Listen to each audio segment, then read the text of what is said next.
Sebelum melanjutkan, jangan lupa subscribe dulu, terima kasih. Bab 52 melindungi satu sama lain dengan hidup mereka.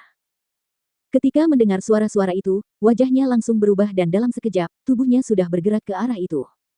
Namun, ketika dia sampai di tempat itu dan melihat pemandangan di depan matanya, dia tertegun sejenak di tempat itu. Yang ia lihat hanya laki-laki yang berlumuran darah, sedang bertarung dengan tangan kosong melawan seekor harimau yang buas, pakaiannya yang robek karena cakaran tajam sang harimau, luka-luka yang dalam pada tubuhnya sungguh mengerikan untuk dilihat. Dan di sekeliling mereka, terdapat bangkai-bangkai serigala abu-abu yang jumlahnya lebih dari 10.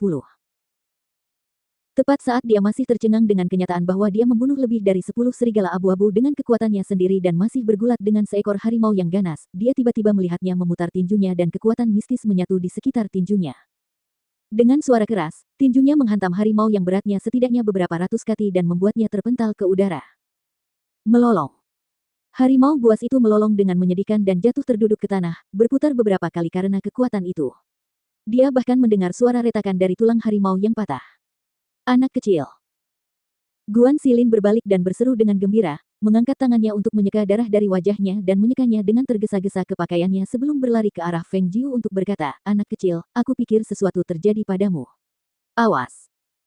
Sebelum dia bisa menyelesaikan apa yang ingin dikatakannya, Guan Xilin telah berteriak dan menerjang ke arahnya pada saat yang sama, mengulurkan kedua tangannya untuk mendorong Feng Jiu agar minggir.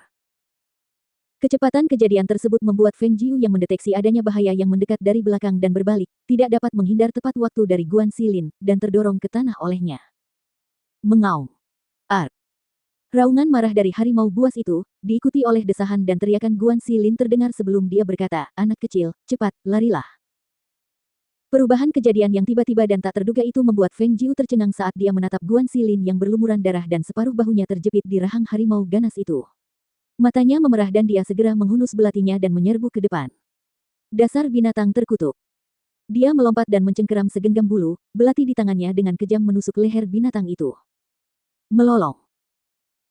Harimau itu melolong kesakitan, tetapi laki-laki yang dijepitnya dalam rahangnya ikut terseret bersamanya, menolak melepaskan mangsanya, sampai belati ganas Feng Jiu menancap dalam sekali lagi di lehernya, tempat ia terjatuh ke tanah dengan bunyi benturan, terengah-engah dan berkedut menjelang napas terakhirnya.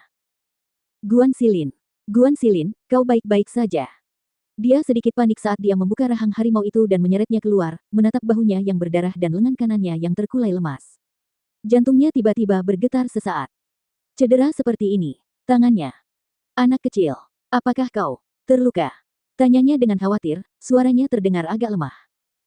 Mendengar apa yang dikatakannya, hati Feng Jiu terasa sesak dan pikirannya diliputi kesedihan. Matanya memerah, dia mengeluarkan obat dan memercikkannya ke luka untuk menghentikan pendarahan sambil memarahi, "Apakah kamu lelah hidup? Siapa yang memintamu untuk menyelamatkanku? Aku bisa menghindarinya. Mengapa kamu datang mendorongku?" Tidak ada seorang pun yang pernah terburu-buru berdiri di depannya tanpa pamrih dalam menghadapi bahaya seperti ini sebelumnya. Tapi dia, si tolol besar ini telah melakukan hal itu. Betapa bodohnya. Dia tidak bisa lebih bodoh dari ini. Namun kali ini, hatinya yang dingin dan beku telah tergerak di sudut kecilnya. Emosi yang asing dan tidak dikenal membuatnya merasakan kesedihan yang mengalir deras di sekujur tubuhnya dan matanya terasa panas seperti kabut yang terbentuk di hadapannya, menyebabkan dia tidak dapat melihat wajahnya dengan jelas. "Sor, maaf. Saya panik dan lupa." Dia tersenyum tulus dan sungguh-sungguh. Namun, karena luka-lukanya sangat parah, wajahnya menjadi pucat pasi, dan dengan pakaian berlumuran darah yang dikenakannya, Guan Xilin tampak seperti ada kemungkinan dia akan mati kapan saja. Anak kecil, aku baik-baik saja. Aku hanya sedikit lelah, dan akan tidur sebentar. Suaranya perlahan melemah, dan dia benar-benar kehilangan kesadaran saat dia jatuh pingsan.